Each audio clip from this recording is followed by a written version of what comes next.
teman-teman, untuk hari ini kita akan membicarakan mengenai dampak dari angin typhoon atau angin topan Danas ya, yang waktu itu baru saja berlalu, yang dikatakan ini ternyata berakibat lumayan fatal ya untuk Taiwan ya. Memang sih untuk bagian utara tidak terlalu terasa karena dia menyerang dari bawah, dan ini juga merupakan boleh bilang dari sekian banyaknya angin typhoon yang masuk ke Taiwan, ini hanya kemungkinan itu 13%-nya yang masuknya itu dari arahnya yang berbeda.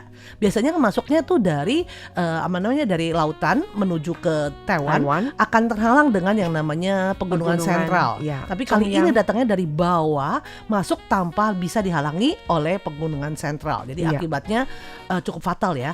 Meskipun dari awal juga diperkirakan, wah ini bakalan bagaimana nih sebelum anginnya sebelum datang pun, sebelum masuk Taiwan pun itu boleh bilang sudah cukup parah ya. Betul. Tapi ya itu dia, bagian utara tidak terlalu terasa. Bahkan sempat nih kita lagi pas hari Sabtu Minggu ya. Itu datangnya weekend ya. Itu datangnya weekend ya, Sabtu Minggu kemarin ya. Tapi ya itu dia, kalau mereka yang tidak merasakannya dan tidak terdampak seperti daerah utara ya, itu banyak maksudnya para mereka yang harus Seninnya kerja itu berharap semoga saja wali kota dari Taipei itu mengumumkan libur besok atau hari Senin ya, besoknya waktu itu ya, bukan besok nanti ya. Itu yang adalah libur. Jadi mereka sudah langsung pada mengeluh-eluh atau gimana ya, itu kita lihat gimana nih, apakah wali kota Taipei cukup maco gitu, cukup say gitu ya, supaya mengumumkan libur. Dan bahkan begitu ternyata pas jam 8 Teng memang sih sempat hujan besar ya untuk kalau hari ini untuk daerah New Taipei ya, tapi sudah itu berhenti. Dan jadi akhirnya diputuskan ternyata untuk daerah Taipei, New Taipei, Keelung, Taoyuan itu tidak libur di hari Senin kemarin. Tapi untuk daerah pegunungan di Taoyuan itu diliburkan. Tetap diliburkan juga karena bahaya ya hujannya. Betul. Karena tentunya. Nah akhirnya memang si wali kotanya sedikit di mana dibilang katanya, wah kok gitu sih, kok nggak libur sih? Katanya pukul say. Iya. Tapi apapun ya. Untuk kondisi di bagian utara akibat dilanda oleh angin typhoon Danas ini, bagian wilayah utara itu masih mendingan. Sementara yang menderita kerugian parah itu ada di Kabupaten Chiayi dan Tainan. Kita bisa melihat ya, semakin ke selatan itu kan lebih banyak petani dan peternaknya.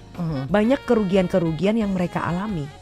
Padahal udah bentar lagi mau panen. Teman-teman juga bisa simak di website RTI, di mana kita juga menampilkan foto-foto dan informasi berkaitan dengan pertanian-pertanian, buah-buah pomelo, pisang-pisang atau ternak-ternak yang hancur, rusak gara-gara typhoon Danas. Betul. Sebenarnya mungkin bukan typhoonnya sih ya, tapi anginnya. Hujannya hujan yang di bawah itu kebanyakan curah hujannya itu sangat tinggi membuat sekali, banjir di mana-mana, bahkan banyak daerah yang tanah longsor. Kalau anginnya itu mungkin merobohkan tiang listrik, hujan badainya udah gitu jalan-jalan juga hancur, dan juga kalau hujannya itu ditambah dengan anginnya itu membuat banyak tanah longsor. Bahkan pada saat itu ya, Farini ingat ya, pada hari Sabtu ya sudah mulai bilang wah sudah jaga-jaga nih. Pas hari Minggunya tuh berita melaporkan di sana sini sudah terjadi bencana. Tapi karena kita berada di Taipei memang sih tidak terasa. Nah yang pasti nih kita akan berbagi sedikit nih mengenai ya kerugian dan juga dampak dari typhoon ini ya. Typhoon Danas, bukan ganas sebenarnya. Tapi ganas ya. Tapi ganas. Jadi kayaknya lebih cocok jangan-jangan dinamain typhoon ganas gitu ya. Si ganas. Nah, di sini ya kalau untuk kota Chiayi saja itu termasuk ada 31 sekolah yang melaporkan kerusakan. Jadi ini termasuk 8 sekolah menengah pertama atau SMP, 20 sekolah dasar, dan 3 taman kanak-kanak. Kerusakannya ini meliputi yaitu tadi yang Fadli katakan ya, pohon tumbang, kerusakan pada pintu dan jendela, atap tempat parkir yang terangkat. Jadi anginnya itu bisa mengangkat ya. Bahkan kemarin ini ya, meskipun sudah meninggalkan Taiwan, itu Danas ini juga masih berlanjut loh ke daratan Tiongkok, udah gitu ke daerah-daerah lainnya, dan itu juga terkena dampaknya. Bahkan ada kapal katanya udah seperti seperti bajak laut ya, permainan bajak laut terombang-ambing sampai bangkunya semua juga bergeser ke sana sini. Ya, kemudian di daerah Tainan sendiri ada salah satu gapura kelenteng yang cukup bersejarah, usianya udah lebih dari 40 tahun, itu juga rubuh seluruhnya. Ya, jadi juga sangat mengkhawatirkan ya.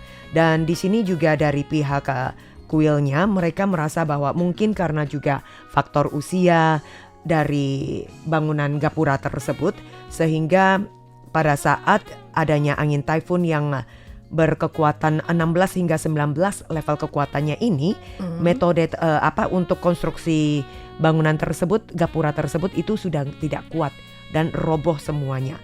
Dan perlu dikatakan bahwa untuk pilar gapura tersebut itu terbuat dari kayu cemara yang berusia 12.000 tahun. Wah, tapi harganya ini nilai ekonomisnya itu mencapai 4 hingga 5 juta. Untuk pilar-pilar dolar Taiwan dari ya, berarti kali gapuranya sekitar 500 rupiah ya. Berarti wow. Jadi ya itu dia, tapi ya itu menunjukkan bahwa begitu ganasnya angin topan yang biasanya kalau sekarang ini sebenarnya ya biasanya angin topan itu datangnya itu ya sudah mulai belakang ya. Bahkan Taiwan sempat berapa tahun aman dari angin taifun.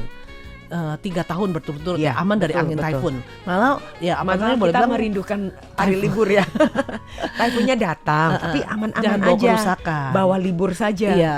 Dan biasanya yang paling enak ya waktu itu pernah 1 tahun nih kita Farid nih kalau mungkin Kamila inget ya, udah dikabarkan libur, dipulangkan ternyata cerah. Akhirnya semua ya itu dia. Kemarin ini juga ya banyak ya yang kota Taichung, kemudian dan tempat-tempat lainnya ya mungkin kan karena efek ini kebanyakan ke daerah pegunungan. Nah, biasanya mereka itu begitu nungguin pengumuman apa enggak mereka sudah dulu daftar booking dulu untuk karaoke, booking dulu untuk gimana. Tapi begitu diumumkan libur, nah mereka langsung kalau tidak diumumkan libur mereka batalin. Ada yang kayak gitu. Betul. Sebenarnya untuk masyarakat Taiwan mereka termasuk cukup alert dan mereka cukup kritis ya terhadap pemerintah.